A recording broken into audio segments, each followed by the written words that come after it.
పరిశుద్ధ గ్రంథం నుంచి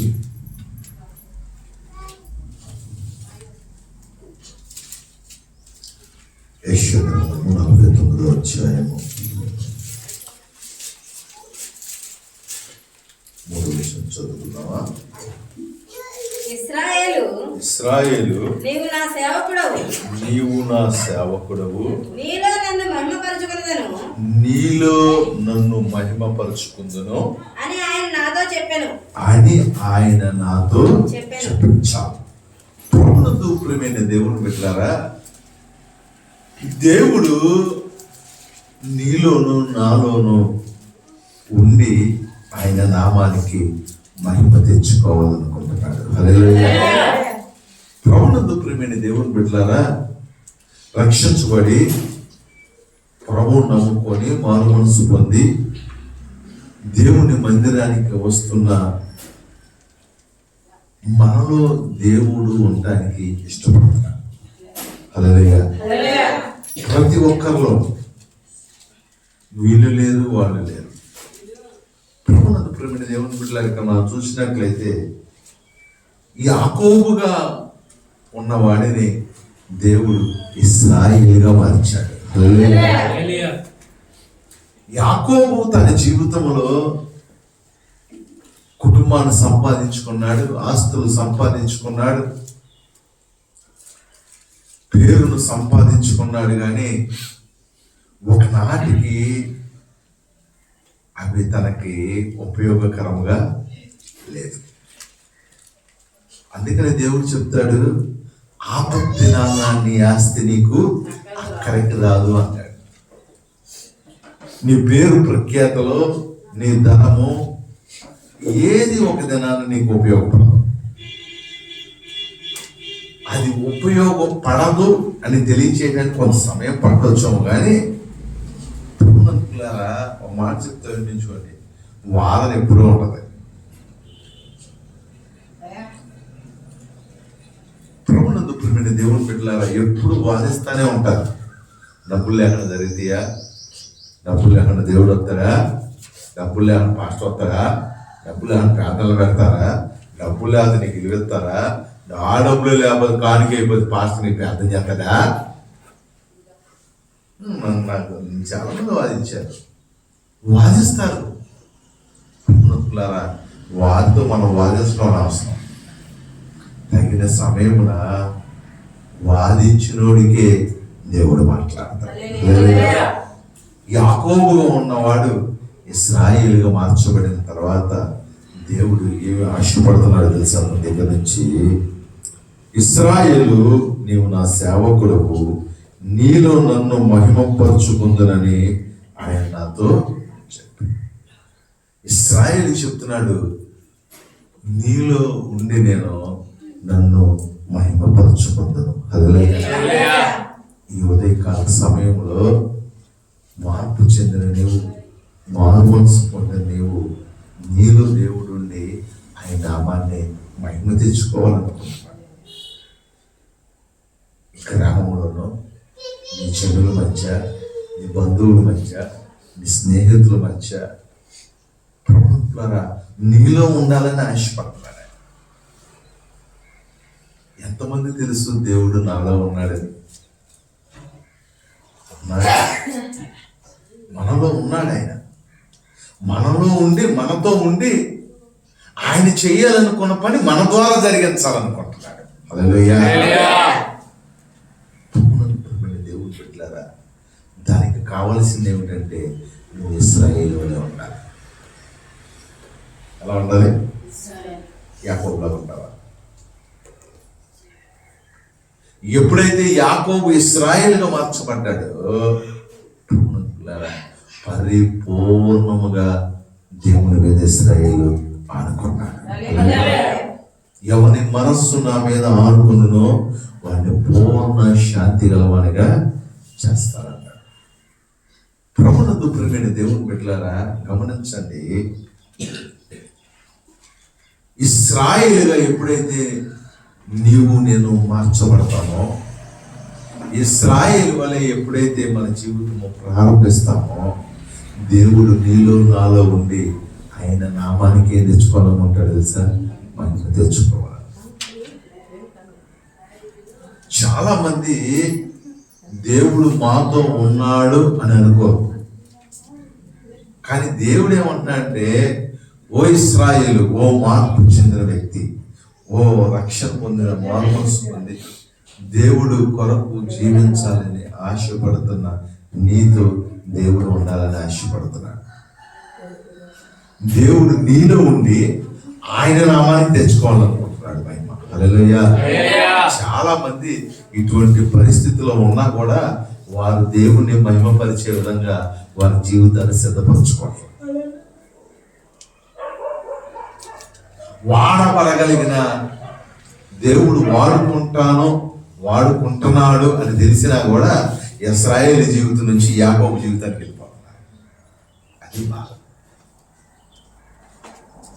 దేవుడు మనలో ఉండి ఆయన నామాన్ని మహిమ తెచ్చుకుంటున్నాడు. దేవుడు శరీరధారిగా వచ్చాడు, సువార్త ప్రకటించాడు, కొన్ని అద్భుత ఆశ్చర్యకార్యాలు చేశాడు, పరలోక రాజ్యముల గురించి చెప్పాడు. కానీ ఆయన వెళ్ళిపోయి ఆత్మస్వరూప పరిశుద్ధాత్ముడిగా మన మధ్యలోకి వచ్చి మనలో ఉండి ఈనాటికి క్రియలు జరిగిస్తూనే ఉన్నాడు. హల్లెలూయా. కానీ మనలో ఉండటానికి ఆయన ఇష్టపడుతున్నాడు. మనలో ఉండి ఆయన పని ఆయన జరిగించాలనుకుంటున్నాడు. దేవుడు దిగురావచ్చు కదా, నాకు సాయం చేయొచ్చు అంటే దేవుడు దిగురాడు, సాయం చేయడు, రెండో రకంలో వస్తాడు. కానీ ఆత్మస్వరూపుగా నీలో ఉండి ఆయన చెయ్యాలనుకున్నది నీలో ఉండి నీ ద్వారా జరిగించాలని ఆశపడుతున్నాడు. కానీ నువ్వేం ఆశపడుతున్నావు తెలుసా? ఆయన చేయాలని ఆశపడుతున్నావు.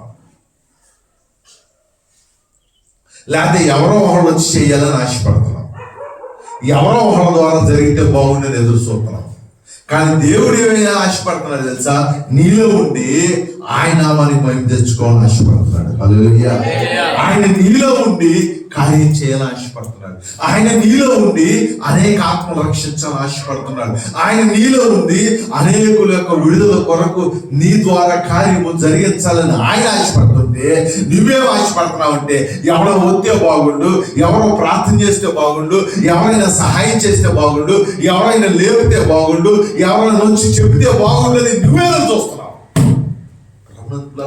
దేవుడు ఏం ఎదురు చూస్తున్నా అంటే, ఓ ఇశ్రాయేలు, మారు మనసు పొంది రక్షణ పొందుకున్న నీలో నేను ఉన్నాను, నీ ద్వారానే నా నామమునకు మహిమ తెచ్చుకుంటాను. దేవుని బిడ్డలారా, మార్పు చెందిన నీవు నీ జీవితాన్ని నువ్వు కట్టుకోకపోతే, నువ్వు దేవుడిని హృదయంలో పెట్టుకోకపోతే నీ ద్వారా ఆయన నామానికి మహిమ రాదు. మాట చెప్తా, ప్రతి వారిని దేవుడు వాడుకుంటాడు. ఇంత పిల్లోడు కానిచ్చి నయమాను కుష్ఠరోగము పోగొట్టుకున్నటకు నయమానుకి సువార్త చెప్పడానికి చిన్న పిల్లల్ని ఏర్పాటు చేసుకున్నాడు. ఆ రాజ్యం రాజుతో సహా సువార్త ప్రకటించింది. హల్లెలూయా. ప్రభువులారా, అంగవైకల్యమైన, చదువు లేకపోయినను, జ్ఞానం లేకపోయినను, కురీపునైనను, పనికిరాడనుకున్న వాడినైనా, జ్ఞానం లేదనుకున్న వాడినైనా, వాడిలో ఉండి దేవుడు ఆయన నామానికి మహిమ తెచ్చుకోవాలని ఆశపడుతున్నాడు. జ్ఞానంలో సిగ్గుపరచుటకు దేవుడు వెర్రి వారిని, నాకు అన్నీ తెలుసు అన్నవాడిని ఎన్నడూ వాడు గుర్తుపెట్టుకో. నాకు అన్నీ తెలుసని గర్విస్తూ ఉంటారు. ఆడి జీవితంలో వాడమంటాం. నాకు తెలియదు బైబిల్, నాకు తెలియదు వాక్యాలు, ఆడి పనికి రాదు, ఆడు భ్రష్టుడైపోతాడు అంతే. నాకేమి చేత కాదు, నాకేమీ తెలియదు, నాకు పాట పాడటం రాదు, ప్రార్థన చేయటం రాదు, నాకేమీ తెలియదు ప్రభు అన్నోడిని దేవుడు వాడిలో ఉండి ఆయన నామాన్ని మహిమ తెచ్చుకుంటాడు. అందుకని దేవుడు చెప్తున్నాడు, జ్ఞానంలో సిగ్గుపరచుటకు దేవుడు వెర్రివాణి ఎన్నుకున్నాడు. ప్రభునందు ప్రియమైన దేవుని బిడ్డలారా, ఈ లోకములో పాపులుగా పిలువబడుతున్న వారిని, ఈ వ్యక్తి మంచివాడు కాదు, ఈ స్త్రీ మంచిది కాదు, వీళ్ళ జీవితాలు మంచివి కాదు, వీళ్ళ కుటుంబాలు మంచివి కాదు, వీళ్ళ బతుకులు మంచివి కాదు, వీరి దగ్గరికి వెళ్తే దేవుడి నామం అవమానపరచబడింది అన్న వారిని దేవుడు ఏర్పాటు చేసుకుంటున్నాడు. హల్లెలూయా. ప్రభునందు ప్రియమైన ఎందుకో తెలుసా? దేవుడికి వారు కావాలి. యాకోబు మోసగాడు, తండ్రిని మోసం చేసి, అన్నను మోసం చేసి, మామను మోసం చేసి మోసగాడిని పేరు ధరించుకున్నాడు. దేవుడు ఇష్టపడుతున్నాడు. ఆయన ద్వారా ఇశ్రాయేలుగా మార్చబడి ఆయన జీవితం ద్వారా ఆయనలో ఉండి దేవుడు మహిమ పొందాలని ఆశపడుతున్నాడు. హల్లెలూయా. మంచి ఉదయకాల సమయంలో నీలో ఉండాలని ఆశపడుతున్నాడయ్యా. నీలో ఉండాలని ఆశపడుతున్నాడు. నువ్వు ఇంకా యాకోబుగానే ఉంటావా? ఇంకా నీ జీవితాన్ని మార్చుకోవా? ఇంకా నీ పద్ధతులు మార్చుకోవా? ఇంకా దేవుడు స్థానం అవ్వా? ఏం సంపాదించుకుంటావు? ఏం సంపాదిస్తావు? నీ ధనము నిన్ను బతికించిందా? నీ స్నేహితులు నిన్ను బతికిస్తారా? నీ బంధువులు అనుకున్నవారు, నా అనుకున్నవారు, నా వాళ్ళు అనుకున్నవారు అందరూ నిన్ను కాపాడతారనుకుంటున్నావేమో. అవివేకముగా ఆలోచించున్నాక ఎప్పటికైనా నువ్వు ఇశ్రాయేలుగా మార్చబడితే దేవుడు నీలోకి రావాలని ఆశపడుతున్నాడు, నాలోకి రావాలని ఆశపడుతున్నాడు. నువ్వు ఎలాంటి వ్యక్తివైనా, నీ బ్రతుకు ఎలాంటిదైనా, నీ గత జీవితం ఎలాంటిదైనా, దేవుడు పెట్టారా, దేవుడు నీతో ఉండాలని ఆశపడుతున్నాడు, వారిలోకి రావాలని ఆశపడుతున్నాడు. వారి ద్వారా మాత్రమే దేవుడు మహిమ తెచ్చుకోవాలనుకుంటున్నాడు. దేవుడు బిడ్డలారా, ఉదయకాల సమయం దేవుడితో మాట్లాడుతున్నాడు. దేవుడికి అవకాశం ఇవ్వకూడదా? ఈ సంవత్సరం అంతా వేస్ట్గా పనిచేసావు, ఈ సంవత్సరం అంతా గుడి మానేసావు, నీకు వీలైనప్పుడు వచ్చావు, వీలైనప్పుడు మానేసావు, ఇష్టం ఉన్నప్పుడు ప్రార్థన చేసావు, ఇష్టం లేనప్పుడు ప్రార్థన చేయలే. మారు మనసు పొందావు, రక్షణ పొందుకున్నావు, కానీ నీ జీవితాన్ని పరిస్థితులు మార్చుకోలేకపోయావు. ఏం సంపాదించుకున్నావు? విలువ పోగొట్టుకున్నావు, నింద పడ్డావు, మాట పడ్డావు, ఆరోగ్యాన్ని పోగొట్టుకున్నావు, డబ్బు పోగొట్టుకున్నావు. ఏం సంపాదించావు? చెడ్డ పేరు ఒకటి మీద తీసుకున్నావు. కానీ ఇప్పటికైనా దేవుని పక్షాన తిరిగితే, ఇశ్రాయేలుగా మార్చబడితే, మార్పు చెందితే ప్రభు నీలోకి రావాలని ఆశపడుతున్నాడు. ప్రభు నీ ద్వారా ఆయన నామానికి మహిమ తెచ్చుకోవాలని ఆశపడుతున్నాడు. ప్రభువుని దేవుని పెట్టారా, వ్యర్థముగా దేవుడిని రక్షించుకోలేదమ్మా. ఏదో నువ్వు వచ్చేసావని నీకు రక్షణ ఇవ్వలా, ఏదో నువ్వు వచ్చేసావని నీకు బాప్తిసం ఇవ్వలా. ఒక గొప్ప ప్రణాళిక నీ పట్ల ఉంది, కానీ నువ్వు యాకోబుగానే ఉండడానికి ఇష్టపడుతున్నావు, కానీ ఇశ్రాయేలుగా మార్చబడటానికి ఇష్టపడతావు. నువ్వు గొప్ప పరిచర్యలు గొప్పగా ఏం చేయక్కర్లేదమ్మా. ఆ చిన్నది నయమానికి చెప్పినట్లు ఒక్కళ్ళకి చెప్తే చాలు. ఇశ్రాయేలు పెద్దగా అందరినీ మార్చేయలేదు, తన కుటుంబానికి నమ్మకంగా ఉన్నాడు. తన జీవితం దేవునికి నమ్మకంగా చూపించాడు. ఈ పేపు రేవు దగ్గర పోరాడేది కానించి దేవుడు ఆ కుటుంబాన్ని ఏర్పాటు చేసుకున్నాడు, 12 గోత్రాలుగా మార్చేశాడు. నువ్వు ఒక్కదాని ఇంట్లో లైనైతే చాలన్నా, నువ్వు ఒక్కడు మారితే చాలు. ఇశ్రాయేలు నీ ద్వారా, నిన్ను బట్టి నీ కుటుంబాన్ని, నీ గ్రామాన్ని, నీ ప్రాంతాన్ని, నీ జనులను దేవుడు రక్షించాలని ఆశపడుతున్నాడు. ఎస్తేరు ఒక్కదాన్నే దేవుడు నిలబెట్టాడు. పరిపూర్ణంగా తన ప్రజల కొరకు తన ప్రాణాలు సైతము ఇవ్వడానికి వెనకాడలేదు కనుక ఎస్తేరు ద్వారా యూదులందరినీ రక్షించాడు. హల్లెలూయా. ప్రభువుని దేవుడు పెట్టాడు. నీలో ఉండి ఆయన నామం తెచ్చుకోవాలనుకుంటున్నాడు. నీలో ఉండి ఆయన కార్యాలు చేయాలని ఆశపడుతున్నాడు. నీలో ఉండి నువ్వు ప్రార్థన చేస్తే దేవుడి కార్యం జరుగుతుందంటే నువ్వు చేయట్లేదు. నీలో ఉన్న దేవుడు ఆయన నామాన్ని తెచ్చుకుంటున్నాడు, నిన్ను వాడుకుంటున్నాడు, నిన్ను వాడుకోవాలని ఆశపడుతున్నాడు. నువ్వు నాకు అన్నీ తెలిసి తిరుగుతున్నావు. నిన్ను నిలబెట్టాలని ఆయన ఆశపడుతున్నాడు. నువ్వు గుడి మానేసి తిరుగుతున్నావు. నీలో ఉండే ఆయన నామానికి మహిమ తెచ్చుకొని నీకు ఒక విలువ, ఆయనకు ఒక ఘనత తెచ్చుకొని ఆశపడుతున్నాడు. నువ్వు దేవుడు అంటే పట్టం నీకు. ఎంతకాలమైన దుఃఖపెట్టి తిరుగుతావు, ఎంతకాలమైన దూరంగా ఉంటావు. విడిచిపెట్టాడు దేవుడు. దేవుడు 2025 అంతా అవకాశం ఇచ్చాడు.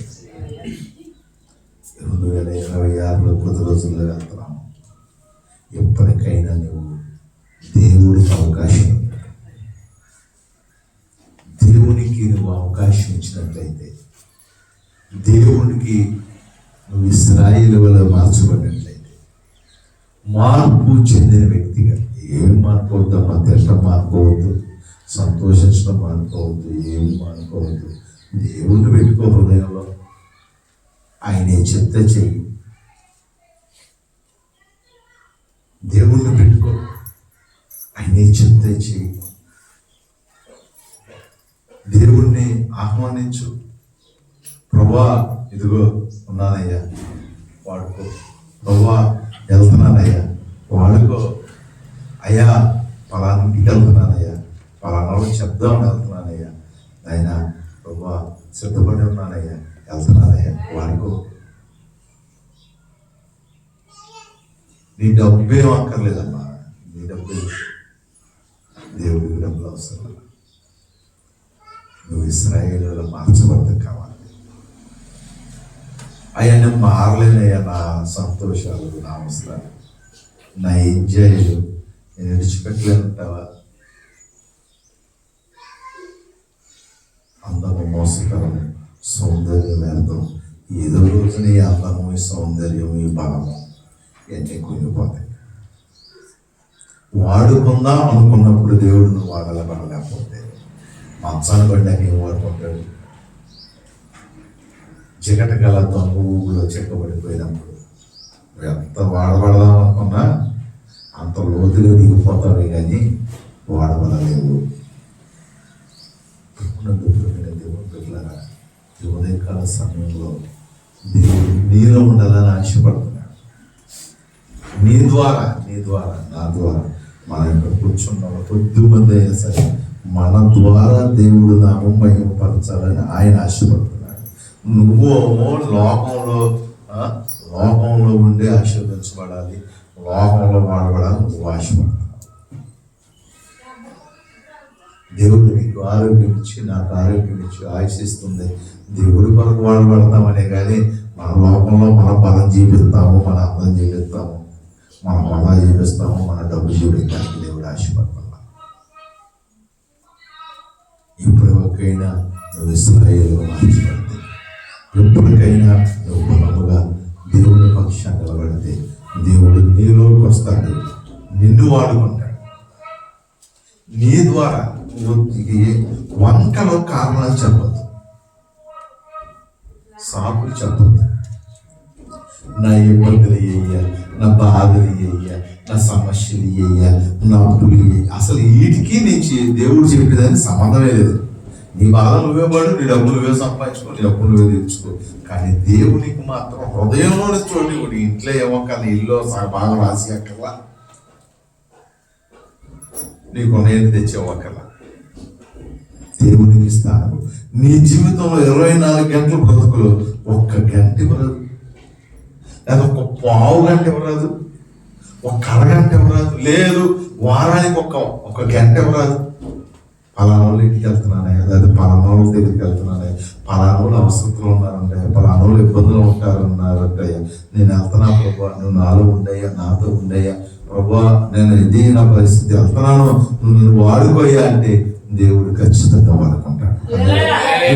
అవకాశం ఇస్తున్నావు దేవుడికి.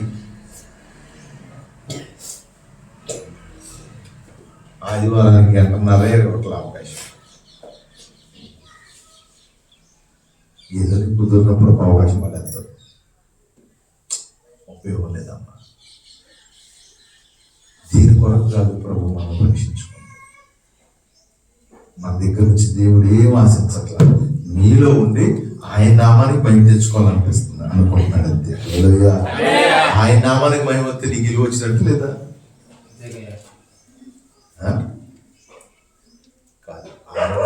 ఏం రాకూడదు, నీకు ఇల్లు రాకూడదు. ఎంతవరకు నువ్వు రోడ్లు అమ్మడి పెట్టి ఆ మాటల్లో, ఆ సొల్లల్లో, ఆటల్లో, ఆ గణతల్లో, ఆటల్లో కొట్టుకుపోయి అటు తిరిగి తిరిగి ఆడిసి అని ఈడ్చి అని చివరికి వెళ్ళిందిగా చర్చికి ఏం ఉపయోగం లేదు దీనివల్ల అనిపించుకుంటుంది. అది ఏమీ లేదు. సైతాన్ గారు ఏం చేయడు, నువ్వు చర్చి పోమాక నువ్వేమో ఆడపడతావు ఏడపడతావు అవన్నీ అజ్జాత ఇజ్జత అమ్మాక వెళ్ళి వస్తూ ఉంటుంది. అట్టుంటే నీకేం ఇబ్బంది లేదు. కానీ నేను అజ్జాత ఇజ్జత అన్నావా అవి వచ్చేస్తాను. ఎందుకంటే నీలో ఉండి ఆయన నామాన్ని మహిమ తెలుసుకుంటాడు, నీ గిలువ పెరిగిపోద్ది, మేము బాధిపోవాల్సి వచ్చింది. కనుక నువ్వు అట్టాగే ఉండు అంటే మొట్టంట దేంట్లో వెళ్ళి పెట్టమంట, నీకు సంబంధం లేదనుకో, వీళ్ళేమో వచ్చామనుకో. ఎవరు వాడుకుంటున్నారు? ఎవరు వాడుకుంటున్నారు? సైతాన్ వాడుకుంటుంది. సైతాన్ వాడుకుంటుంది. నీలోనికి దేవుడు వస్తే, నీలో ఉంటే దేవుడు నిన్ను ద్వారా ఆయన నామాన్ని తెచ్చుకుంటాడు. ద్వారా నీకు ఒక విలువ, సంఘంలో ఒక విలువ, గృహంలో ఒక విలువ, గ్రామంలో ఒక విలువ, అసలు నీ బ్రతుకు ఒక విలువ, నీ బిడ్డలకు దాని ద్వారా ఆశీర్వాదం, నీ జీవితానికి విలువ వచ్చింది. సాగులు చెప్పద్దు, మా ఆయన అంట, మా ఆవిడంట, మా కుటుంబం అంట, మా అప్పులంట, మా సమస్యలు అంటే ఇవన్నీ సాకులే. ఈ సాకుల వాళ్ళు తింట మానేస్తావా, పగ చేయడం మానేస్తావా, చెర కొనుక్కున్న మాట్లాడడం, రసులు కొనుక్కున్న మానేస్తాం, ఏది మాత్రం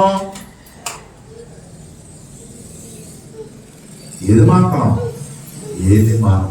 ఒక మానేసేది ఏంటంటే దేవుడి పని.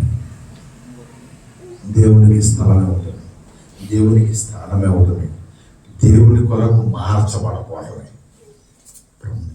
పుట్టుకైనా అంటే జీవితాన్ని మనం మార్చుకుంటే 2025 26 నుంచి అయినా ఒక విలువ కలిగిన జీవితం మన ద్వారా దేవునికి నామానికి మహిమ తెచ్చుకున్నట్లు నిన్ను నన్ను మనందరినీ దేవుడు వాడుకోవాలని ఇష్టపడుతున్నాడు. ఆ రీతిగా మన హృదయాల్ని, మన బ్రతుకుల్ని దేవుడు సిద్ధము చేయనుగాక. ప్రార్థన చేసుకున్నాం, చిన్న ప్రార్థన చేసుకున్నాం. ప్రియ సోదరి సోదరుడా, దేవుడు ఆశపడుతున్నాడు నిన్ను వాడుకోవాలి. దేవుడు ఆశపడుతున్నాడు